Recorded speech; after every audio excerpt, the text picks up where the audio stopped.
खुद से जीतने और खुद से सीखने वालों को मेरा सलाम। क्या आप जीवन में सफलता की तलाश में हैं और अपने दृष्टिकोण को सुधारना चाहते हैं? तो आज की यह पुस्तक आपको एक ऐसी मानसिकता विकसित करने के लिए प्रैक्टिकल गाइड के रूप में आपका मार्गदर्शन करेगी और जीवन में आपको अधिक सफलता और सेटिस्फैक्शन की ओर ले जाएगी। नमस्कार, स्वागत है आपका सीख बाय बुक के इस नए एपिसोड में। इस एपिसोड में हम उस बेहतरीन किताब की समरी आपसे साझा करते हैं जो आपको जीवन में आगे बढ़ाने की दिशा में प्रेरणा प्रदान करती हैं। आप मुझे सुन रहे हैं, ये मेरा कहने का गौरव नहीं बल्कि ये तो आप सभी का बड़प्पन है कि आप मुझे सुन रहे हैं।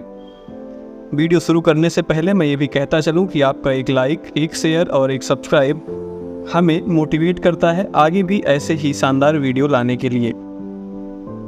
तो दोस्तों, आज मैं आपके सामने जिस बुक की समरी पेश कर रहा हूँ वह है 6 एटीट्यूड फॉर विनर्स और इसके लेखक हैं नॉर्मन विंसेंट पील। तो आइए समझते हैं इस बुक के बारे में। सबसे पहले तो इस बुक की थोड़ी सी हम इंट्रोडक्शन देख लेते हैं कि क्या कैसा है इस किताब में। तो 6 एटीट्यूड फॉर विनर्स जो पुस्तक है नॉर्मन विंसेंट पील जी ने जिसे लिखी है और इसमें सफलता और व्यक्तिगत संतोष के लिए आवश्यक मुख्य दृष्टिकोणों को प्रस्तुत किया गया है। पील महोदय जो कि सकारात्मक सोच के लिए प्रसिद्ध हैं और यह एक अच्छी मानसिकता के महत्व पर भी जोर देते हैं।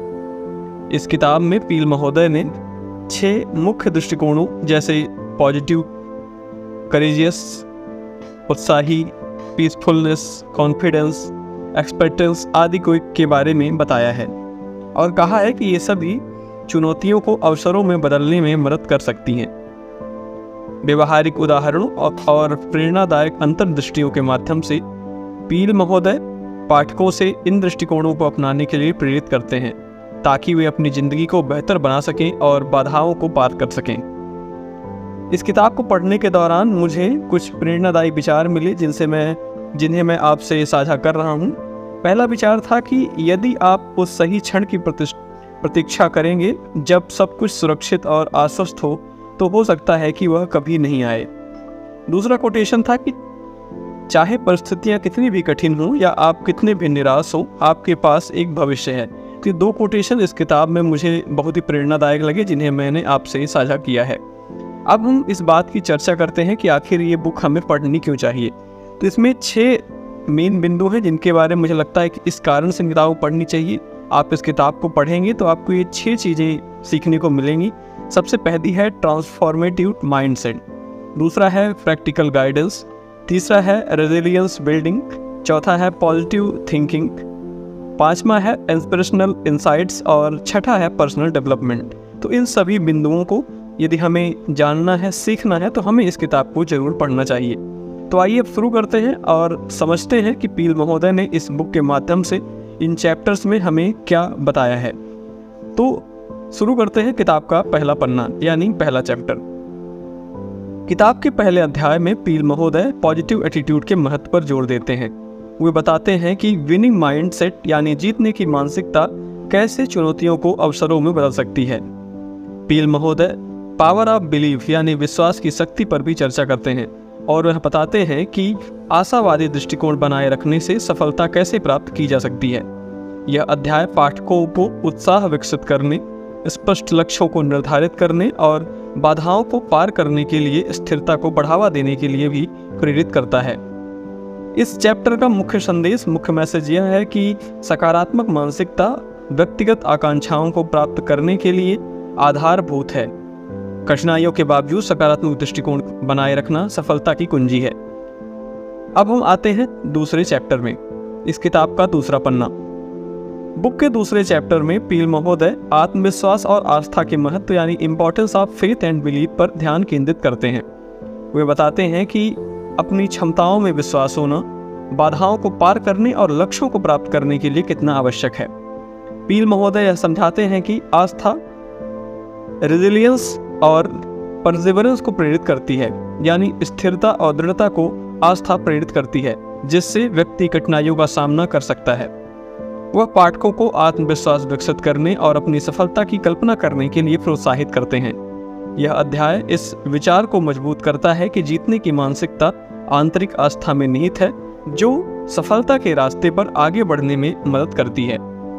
आत्मविश्वास और विश्वास रखना महत्वपूर्ण है, जिससे आप अपने लक्ष्यों को हासिल कर सकते हैं। तो ये था किताब का दूसरा पन्ना यानी दूसरा चैप्टर। अब हम बात करते हैं किताब के तीसरे चैप्टर की। बुक के तीसरे चैप्टर में पील महोदय इम्पोर्टेंस ऑफ गोल ओरिएंटेशन यानी लक्ष्योन्मुखता के महत्व पर जोर देते हैं। वो बताते हैं कि स्पष्ट और हासिल करने योग्य लक्ष्य निर्धारित करना सफलता के लिए अत्यंत आवश्यक है। लक्ष्य दिशा और प्रेरणा प्रदान करते हैं, जिससे व्यक्ति अपनी कोशिशों पर ध्यान केंद्रित कर सकता है। पील महोदय इफेक्टिव गोल सेटिंग यानी प्रभावी लक्ष्य निर्धारण की तकनीकों पर चर्चा करते हैं, जैसे कि लक्ष्यों को विशिष्ट और मापनीय बनाना यानी लक्ष्य जो है उन्हें स्पेशल और मेजरेबल बनाना। वह पाठकों को अपने लक्ष्यों की कल्पना करने और उन्हें प्रबंधनीय चरणों में अर्थात मैनेजरेबल स्टेप्स में तोड़ने के लिए प्रोत्साहित करते हैं। यह अध्याय इस बात पर प्रकाश डालता है कि स्पष्ट दृष्टि यानी क्लियर विजन और लक्ष्यों को प्राप्त करने के लिए एक संरचित दृष्टिकोण यानी स्ट्रक्चर्ड अप्रोच जीतने की मानसिकता के महत्वपूर्ण तत्व हैं, जो व्यक्तियों को अपनी महत्वाकांक्षाओं को वास्तविकता में बदलने के लिए सशक्त बनाता है। तो तीसरे पन्ने में हमने पढ़ा कि पील महोदय ने इम्पोर्टेंस ऑफ गोल ओरिएंटेशन की बात की है। अब हम बात करते हैं किताब के चौथे चैप्टर की। किताब के चौथे चैप्टर में पील महोदय स्थिरता के दृष्टिकोण यानी एटीट्यूड ऑफ परसिवरेंस पर ध्यान केंद्रित करते हैं। वह चुनौतियों और बाधाओं के बावजूद दृढ़ता बनाए रखने पर महत्व देते हैं। पील महोदय उदाहरण देते हैं कि कई सफल व्यक्तियों ने कठिनाइयों का सामना किया, लेकिन अडिग संकल्प के माध्यम से उन्होंने सफलता प्राप्त की।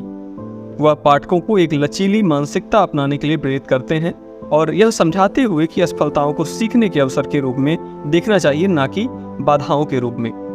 यह चैप्टर इस बात पर प्रकाश डालता है कि सच्चे विजेता अपने लक्ष्यों की ओर लगातार प्रयास करते हैं, भले ही रास्ता कठिन हो। स्थिरता को विकसित करने व्यक्ति अपनी सफलता की संभावनाओं को बढ़ा सकते हैं और अपनी आकांक्षाओं को प्राप्त कर सकते हैं। तो चैप्टर 4 में हमने सीखा एटीट्यूड ऑफ परसिवरेंस। अब हम बात करते हैं चैप्टर नंबर 5 की। किताब के 5वें चैप्टर में पील महोदय दूसरों की सेवा का दृष्टिकोण यानी attitude of service to others पर जोर देते हैं। वह बताते हैं कि सच्ची सफलता केवल व्यक्तिगत उपलब्धियों के बारे में नहीं है, बल्कि दूसरों की भलाई में योगदान देने के बारे में भी है। True success is not just about personal achievements but also about contributing to the well beings of others. Peel महोदय यह समझाते हैं कि दूसरों की मदद करना और उन्हें ऊपर उठाना महत्वपूर्ण संबंध बनाता है और समुदाय की भावना को बढ़ावा देता है। वह तर्क करते हैं कि सर्विस ओरिएंटेड जो माइंडसेट है वह अधिक संतोष और अधिक खुशी प्रदान करता है। जब व्यक्ति दूसरों की आवश्यकताओं पर ध्यान केंद्रित करते हैं तो न केवल अपनी जिंदगी को बेहतर बनाते हैं, बल्कि दया और समर्थन की एक विरासत भी स्थापित करते हैं। यह चैप्टर इस विचार को मजबूत करता है कि दूसरों की सेवा एक जीतने की मानसिकता का प्रमुख तत्व है। तो चैप्टर नंबर 5 में हमने attitude of service to others की बात की। अब हम बात करते हैं चैप्टर नंबर 6 की, जो इस किताब का अंतिम अध्याय है। चैप्टर नंबर 6 में पील महोदय इम्पोर्टेंस ऑफ कंटिन्यूअस लर्निंग की बात करते हैं। वह बताते हैं कि जीवन भर सीखने का जो कमिटमेंट है पर्सनल डेवलपमेंट और सक्सेस के लिए आवश्यक होता है। पील महोदय पाठकों को क्यूरियस रहने, नई जानकारी प्राप्त करने और बदलती परिस्थितियों के अनुसार खुद को ढालने के लिए प्रोत्साहित करते हैं। वह बताते हैं कि अनुभवों से चाहे वे सफलताएं हो या असफलताएं, सीखना महत्वपूर्ण अंतर्दृष्टियां अर्थात इंसाइट्स प्रदान कर सकता है। यह चैप्टर इस बात को रेखांकित करता है कि निरंतर सुधार की मानसिकता यानी माइंडसेट ऑफ कंटिन्यूअस इम्प्रूवमेंट न केवल हमारे स्किल को बढ़ाती है, बल्कि स्थिरता और अनुकूलनशीलता को भी बढ़ावा देती है, जो हमें जीतने के लिए आवश्यक होता है। सीखने को अपनाने से व्यक्ति चुनौतियों का सामना कर सकता है और अपनी पूरी क्षमता तक पहुंच सकता है। तो ये थे इस किताब के 6 चैप्टर, जिन्हें हमने समझा कि किस तरीके से इस किताबों के इन चैप्टर्स में पील महोदय ने हमें समझाने का प्रयास किया है। अब हम जब किताब के अंत में पहुंचते हैं तो हमें एक सामान्य समस्याओं के लिए कुछ बातें बताई गई कि जब सामान्य समस्याएं हों तो कुछ बातें जो हैं उन्हें कैसे फॉलो करना चाहिए। तो सबसे पहले पील महोदय बताते हैं कि कठिनाई का सामना हमें करना होगा। उसके बाद बताते हैं कि चिंता पर हमें काबू पाना होगा। तीसरी बात करें तो वह अकेलेपन से निपटने के हेतु वह सुझाव देते हैं। साथ ही वो यह भी बोलते हैं कि हमें आराम करना चाहिए और तनाव मुक्त रहना चाहिए। आगे लिखते हैं कि हमें दुखों से जरूर मिलना चाहिए, क्योंकि जब हम दुखों से मिलते हैं तो हमें सुखों का महत्व पता चलता है। हीन भावना का इलाज। साथ ही साथ एक बहुत इंपॉर्टेंट चीज़ बताते हैं कि सफल विवाह भी जरूर करें। साथ ही वह लिखते हैं कि एक समस्या का समाधान आपको खुद ढूंढना होगा, क्योंकि समस्या जो है वह समाधान के लिए ही होती है। ऐसी कोई समस्या नहीं है जिसका समाधान ना हो।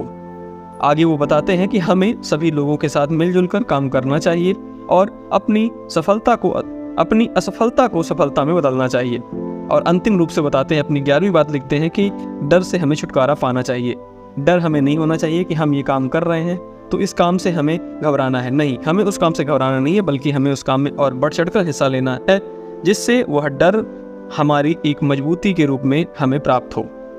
और अब हम यदि किताब के अंत में यदि किताब के निष्कर्ष की बात करते हैं तो निष्कर्ष इस विचार को मजबूत करता है कि जीतने की मानसिकता एक विकल्प है जो संतोष, खुशी और अर्थपूर्ण जीवन की ओर हमें ले जाती है। इन सिद्धांतों को अपनाकर व्यक्ति एक स्थायी विरासत बना सकता है और अपने सफर में दूसरों को प्रेरित भी कर सकता है।